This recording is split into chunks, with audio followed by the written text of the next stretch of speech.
I'm your host, Dr. Joe Dispenza. Stress can be defined as a state of mental or emotional strain or tension resulting from adverse or very demanding circumstances. But how do different kinds of stress cause long-term effects on our brain and body?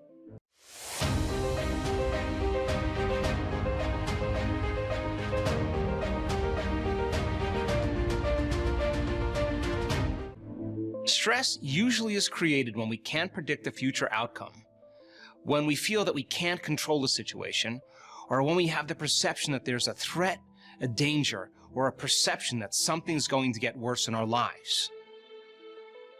You may not be able to control everything that happens in your life or your outer world. However, is it possible that you can learn how to control your inner world of thoughts and feelings? We went into depth on the ancient practice of meditation and what it means to be truly present. In this episode, we're going to identify different kinds of stress, show you the long-term effects of stress, how it can create illness in your body, and once you understand what stress can do to you, it's my hope that the information you'll learn will empower you to make some important changes in your life. There are three types of stress. There's physical stress, chemical stress, and emotional stress. Now, physical stress are things like traumas, accidents, injuries, falls. Chemical stress, flus, bacteria, viruses, blood sugar levels, toxins in food. Emotional stress, family tragedy, second mortgages, single parenting, traffic jams. And all of these different stressors, whether they're physical, chemical, or emotional, knock your brain and body out of balance. In fact, the definition of stress is when your brain and body are knocked out of homeostasis. Now, the stress response is what your body innately does to return itself back to order. When you or any organism in nature begins to perceive a danger or a threat in their external environment, they turn on a primitive nervous system called the fight or flight nervous system. And when the person or the organism is perceiving that danger, the body innately begins to mobilize enormous amounts of energy and resources. All of its energy now is being mobilized to be able to adapt to the stress in the environment. So then we begin to tap the body's vital resources so that we can survive the condition in the outer world. All organisms in nature can tolerate short-term stress, whether it's a zebra being chased by a lion or whether it's a pack of coyotes chasing a deer. The moment the organism perceives that danger and switches on that emergency system, there is a rush of adrenaline and a rush of energy, and there is an arousal that takes place in the brain and body. And those chemicals then alter our normal homeostasis. And in that state of survival, we switch on that sympathetic nervous system, or what's called the fight or flight nervous system, and our pupils dilate, our salivary juices shut down. It's not a time to eat. Our heart rate increases, our respiratory rate increases, blood is sent to the extremities, and it's shut down in the internal organs because it's a time to run, it's a time to fight, or it's a time to hide. Now, if the zebra or the deer outrun the predator, 30 minutes later, the stress response begins to switch off and the body returns back to balance. After there's a stress response, many organisms need to rest and repair because the body has to come back online and regenerate and conserve energy. What if, though, you're being chased by T-Rex and you're turning on that primitive nervous system called the fight or flight nervous system? And the moment you perceive that threat and you're in danger and now you're running from the predator, that's very adaptive. But what if then the predator is waiting outside the cave and waiting for you to go out and get some food? We could say then that your ability to sustain a certain stress response would be extended. But what if it isn't T-Rex outside the cave? What if it's your coworker? What if it's your mother-in-law? What if it's your boss? What if it's traffic? And what was once highly adaptive becomes very maladaptive. Because when you turn on the stress response and you can't turn it off, now you're headed for disease, because no organism can live in emergency mode for an extended period of time. Reason this with me. If you keep mobilizing enormous amounts of energy for some threat in your outer world, there's no energy in your inner world for growth and repair. So think of the sympathetic nervous system as the emergency system that's like the gas pedal in the car. The other nervous system, called the parasympathetic nervous system, that nervous system is the nervous system of relaxation, of regeneration, of metabolism.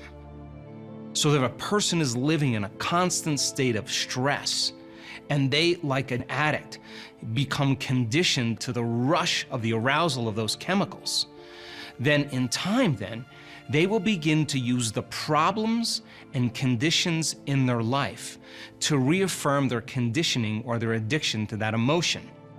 We become so conditioned to these chemicals that, like a drug addict, we need the bad job, we need the poor relationship, we need a difficult situation in our life to keep getting that rush of adrenaline, to keep getting that rush of energy.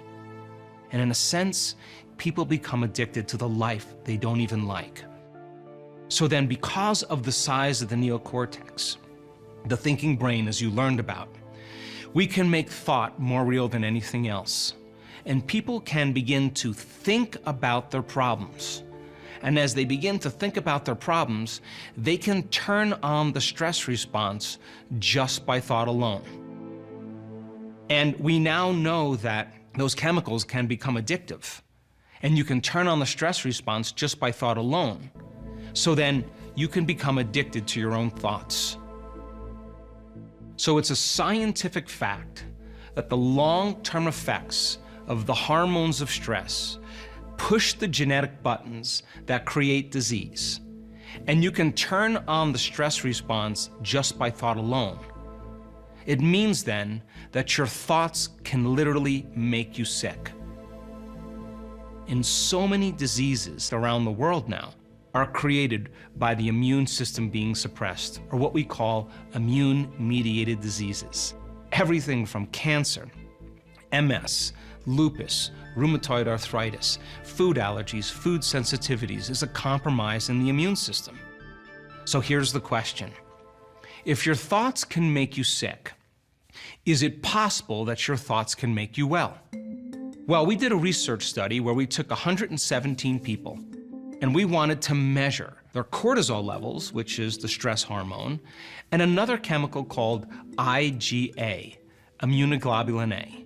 It's your body's primary defense against bacteria and viruses.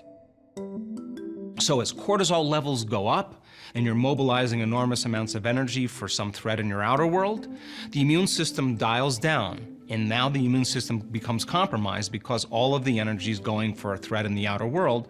Our immune system becomes suppressed, so typically IgA levels go down. So we measured the cortisol and IgA levels, and we put them through 4 days of training. And we asked them to trade emotions like anger and frustration and hatred and violence and aggression and competition and fear. Those are all the chemicals that are derived from the stress hormones. We asked them to trade those survival emotions for elevated emotions, heartfelt emotions, like gratitude, appreciation, kindness, care, love for life, a joy for existence. And all we wanted them to do for 10 minutes a day was open their hearts and begin to feel those elevated emotions. At the end of 3.5 days, we went back and we remeasured those same values. And their immune system, that is, IgA levels went up as a collective, about 50%. Their cortisol levels dropped about 16.25%. Their stress hormones went down, and their immune system upregulated to a great degree. That means then, when you begin to make a change in the way you think and the way you feel, and you begin to change your attitude, and you begin to open your heart again and feel an elevated emotion, it is those elevated emotions that begin to restore and repair the immune system. So then, there's 3 things when you're living by the hormones of stress that you keep your attention on. Think about it. If you're being chased by a predator, all of your attention is on your outer environment. Where are you going to go? What place do you need to move to? What object do you need to move past? And when you're under the gun of those chemicals, you're thinking about time. How much time do I have to get there? So then, the body, the environment, and time. And if where you place your attention is where you place your energy, it makes sense then if all of your attention is on your body, all of your attention is on your environment, and all of your attention is on time, then you are putting all of your attention in this three-dimensional reality. Now you have to play by the rules of this three-dimensional reality. And everything that you create will take time.